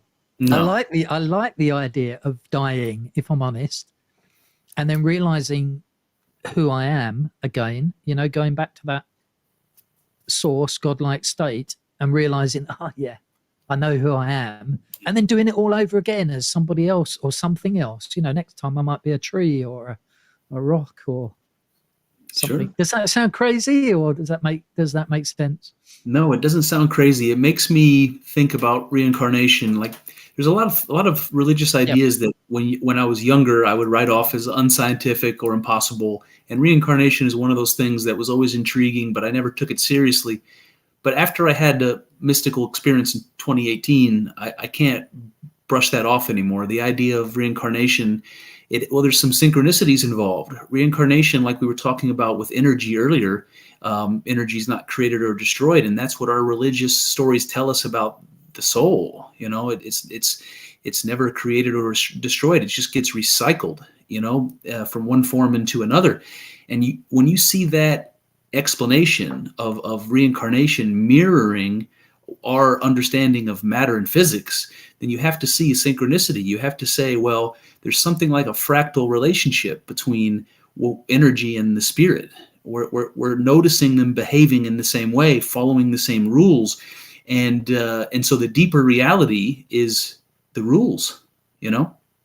I like that, and this actually changes my complete perception of death. If I'm honest, I think the way a person dies can be not very nice, can be traumatic, if it's war or, if you sort of miss your family or friends when they die, that kind of thing. But if you can get over the idea that, death is the end, it's not. If you can get over that idea, death itself is almost like the ultimate opportunity. You see, Alan Watts calls it the golden opportunity for awakening into knowledge that one's actual self is the self that plays the universe. There's something wonderful about that when you die, you actually realize everything. And then you can play the game again.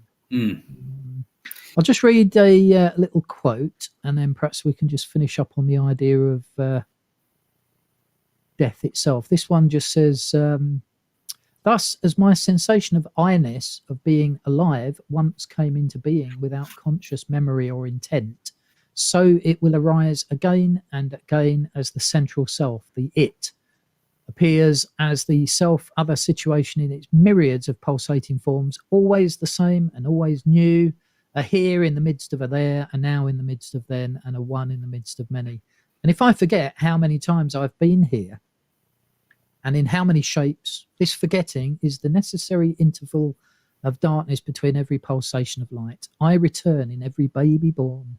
After people die, babies are born, and unless they are automata, every one of them is, just as we ourselves were, the I experience coming again into being. The conditions of hereditary and environment change, but each of those babies incarnates the same experience of being central to a world that is other. Each infant dawns into life as I did, without any memory of a past. Thus, when I'm gone, there can be no experience, no living through of the state of being a perpetual has-been.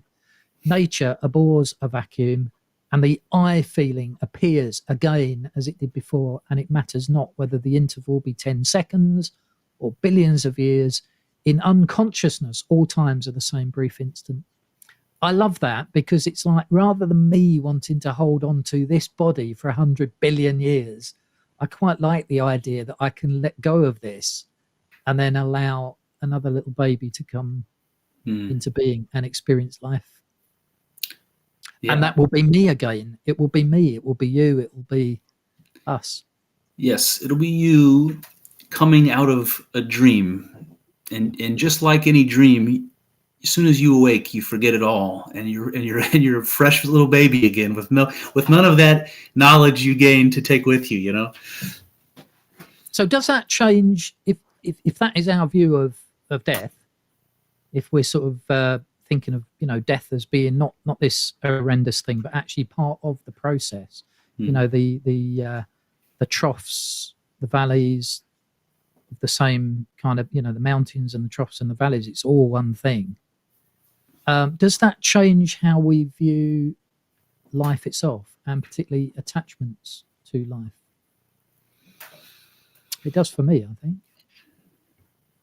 Yeah, absolutely. There's a quote from Bernardo that I have been keeping in my back pocket, and this sounds like probably a good time to lay it on you.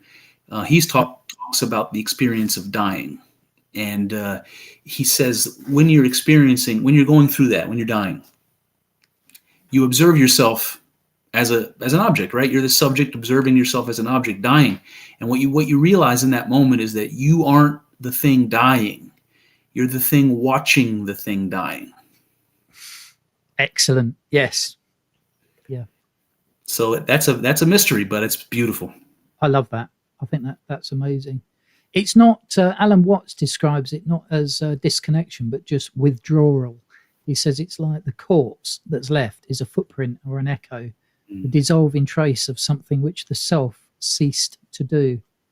So death is just when I stop being this instant, but I will still be on the other side, and no doubt I shall come back into life as a little baby or something else at some point.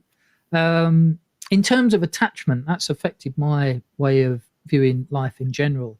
Alan Watts said, it's like you were kicked off the edge of a precipice when you were born, hurtling to your death.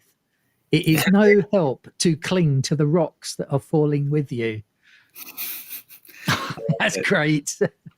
It's just that sort of acceptance, isn't it? And if you can go beyond that kind of ego feeling, that death is not the end of everything. And that's, I suppose, that applies with humanity as a whole. Even if humanity itself was to end, I can't see that being the end. Humanity would always come back. That's what the universe does.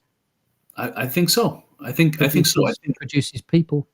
if you look at what evolution has done on planet Earth, starting with the Big Bang, if you play the story of the Earth, what you have is a miracle. Let's say the Big Bang, that over a long stretch of time finds a way to turn itself into a being that can recognize what it is, and that is amazing. That is amazing, and I think that has happened many, many times over. There's been this kind of constant reboot. I think Roger Penrose refers to the conformal cyclic universe, where the end of one is the beginning of another, and then it may take billions of years before matter attains a certain point where it's able to be impressed with consciousness again, but it will get there. It will always get there, and consciousness will always be there. Yeah, absolutely. I'll just leave you with a little quote, if I can, from Erwin Schrödinger, book called My View of the World. He says, "Thus you can throw yourself flat on the ground, stretched out upon Mother Earth, with the certain conviction that you are one with her and she with you. You are as firmly established, as invulnerable as she, indeed 1,000 times firmer and more invulnerable. As surely as she will engulf you tomorrow, so surely will she bring you forth anew to new striving and suffering. And not merely someday, now, today, every day she is bringing you forth. Not once, but thousands upon thousands of times, just as every day she engulfs you 1,000 times over. For eternally and always there is only now, one and the same now, the present is the only one thing that has no end." Or as a Hasidic rabbi put it, if I am I because you are you, and if you are you because I am I, then I am not I and you are not you. I love that. Leave you with that one. Any concluding thoughts on that, Chris? Anything that you just want to leave us with? The only thing that I this is not the greatest thing to end on, so I'm reluctant, but I'll just say I'll that edit it afterwards. Don't worry. I'll just say that this idea of a creative and destructive, simultaneously creative and destructive force, and even calling it nature or Mother Earth, that's something that we've been doing since the beginning of time. We have this primordial image of a great goddess, and it goes back to the Stone Age with figurines like the Venus of Brassempouy or the Venus of Willendorf.